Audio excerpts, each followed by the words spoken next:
This is Gustavo Morales. We're gonna do some surveys on stretching and find out a little bit of what's going on in people's heads when they stretch and why they stretch and who stretches, who doesn't stretch.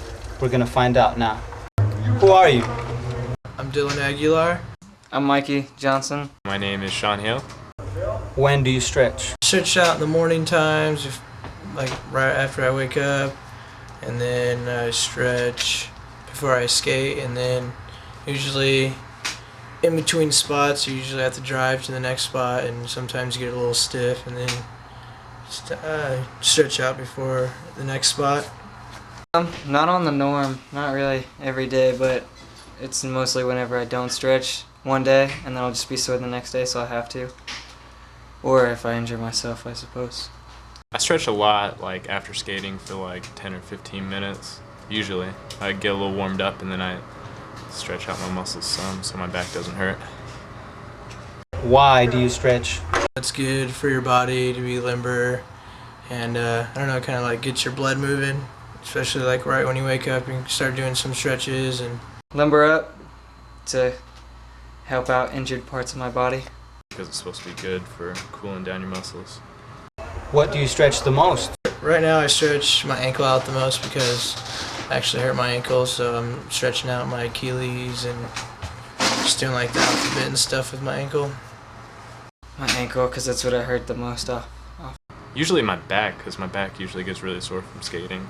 But my legs and my arms, I stretch that too. So. How have you benefited from your stretching? Probably just like, I feel like when I stretch out a lot and I stay with it, I usually can skate for longer and just like jump down a lot of stuff and then wake up the next day and not be too cramped up or, I don't know, too sore the next day. Quite a bit, I guess. A lot of days that I got to skate because I stretched instead of sat out with a bum ankle or something. Well, it makes me feel better at the moment. It kind of limbers me up, warms up my muscles some. Feels good. Hey, this is Gustavo, and as I promised before, I'm going to teach you some more about breathing exercises. A lot of people really don't understand breathing because they see it as something they do all the time and they don't have to pay attention to it. But in reality, there's a big difference between shallow breathing and deep breathing. Your lungs are almost triangular in shape, where the higher they are, the smaller, and the lower you get, the wider they become. So if you're breathing shallow breaths, you're actually only breathing in 1/3 of your oxygen capacity, while at the same time leaving carbon dioxide inside if you don't exhale fully. And when you exhale, you're actually creating a vacuum, which actually allows you to take in your next inhalation. So shallow breathing only fills up the 1/3 of your breathing capacity.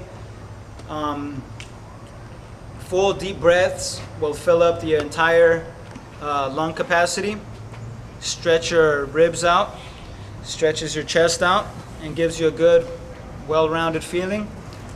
And your brain thrives on oxygen. It's your #1 source of energy. So let's take full advantage of oxygen and breathing exercises and breathing awareness. So when you're breathing, you pretty much want to become connected to the feeling. So when you breathe, do you feel your ribs expand? Do you feel your lungs expand? If not, try putting more emphasis on your breathing. You should feel your body react to breathing. If your body isn't reacting to your breathing, you may suffer from shallow breathing. Be careful. So a couple of the breathing exercises I do is you can apply slight pressure to your ribs like this, and then when you breathe, your lungs and diaphragm are actually contracting and pushing against the pressure of your hands. Take a look.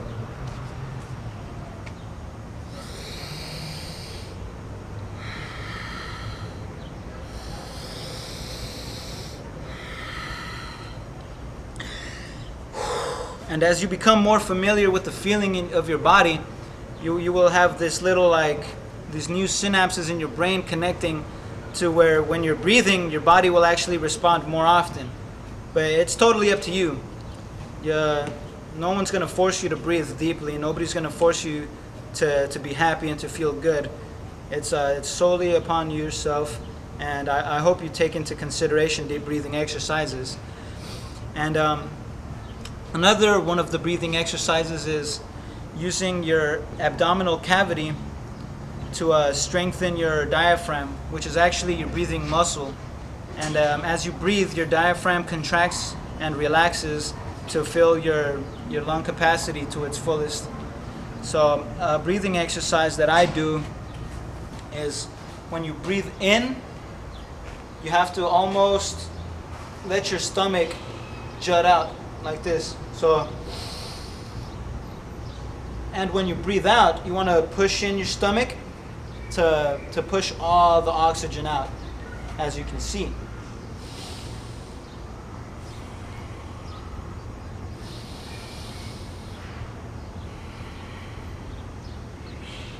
And upon doing this, you're going to start feeling parts inside your body that you possibly weren't aware of, like maybe your stomach, parts of your intestines, your diaphragm, your lungs.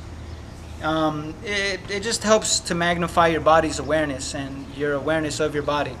So as you're doing that, and if you suffer from any gastrointestinal distress, deep breathing exercises will most definitely help you, because you're pretty much creating like a little pump in your intestines, and it massages your intestines and your digestive system, and it makes living a lot more pleasurable. Alright, now that we have the stretching out of the way, it's time to skate.